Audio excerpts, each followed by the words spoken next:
Friends இங்கே பாருங்க, நாங்கள் வந்து நைட்டு மாடியில் வந்து தூங்குறோம். நான் சுபாஷ் அவங்க அப்பா ஆராதனா குட்டி வந்து தூங்குனதுக்கப்புறம் ஏமாற்றிட்டு ஓடி வந்துட்டோம்.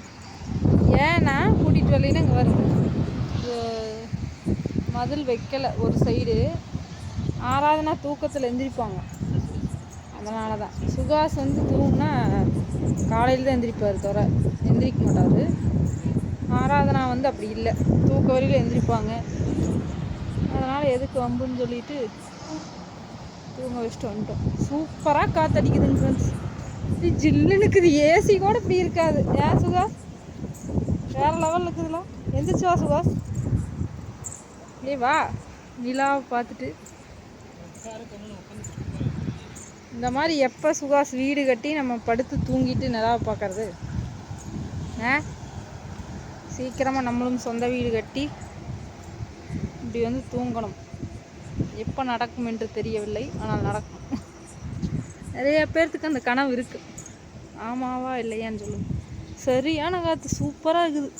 சே, இப்படி தூங்கினோம்னா ஒரு கொசு தொல்லை இல்லை, வெய்ய காலம் மாதிரி தெரியல. என்ன இந்த பைபாஸாக இருந்தனால இந்த வண்டி சத்தம் தான் கொஞ்சம் இரிட்டேட் ஆகுது. அது தூங்கிட்டோம்னா காது கேட்காது. அது இன்னும் கொஞ்சம் நேரம் ஆனால் அதிகமாக வராது வண்டி. இப்போ டைம் என்ன, 10 மணி, ஒரு 11 மணி வரைக்கும் அதிகமாக வரும். அதுக்கப்புறம் அந்த லாரி மட்டும் போகும், சரக்கு வண்டி மட்டும் அதிகமாக வராதுன்னு நினைக்கிறேன். தூங்கிட்டுனா எனக்கு எந்த சவுண்டுங்க அது கேட்குது. அந்த மாதிரி ஒரு ஆள். எப்படி இருக்குது சுகாஸ்? வேறு லெவல் இருக்குதா? குழு குழுன்னு இருக்குதா? குழு குழு.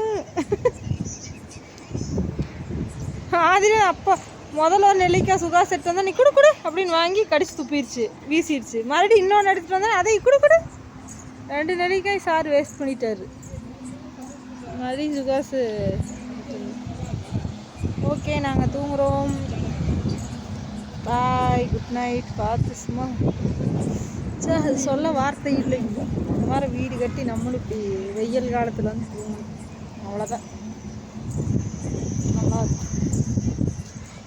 Okay, bye friends, good night, sweet dreams.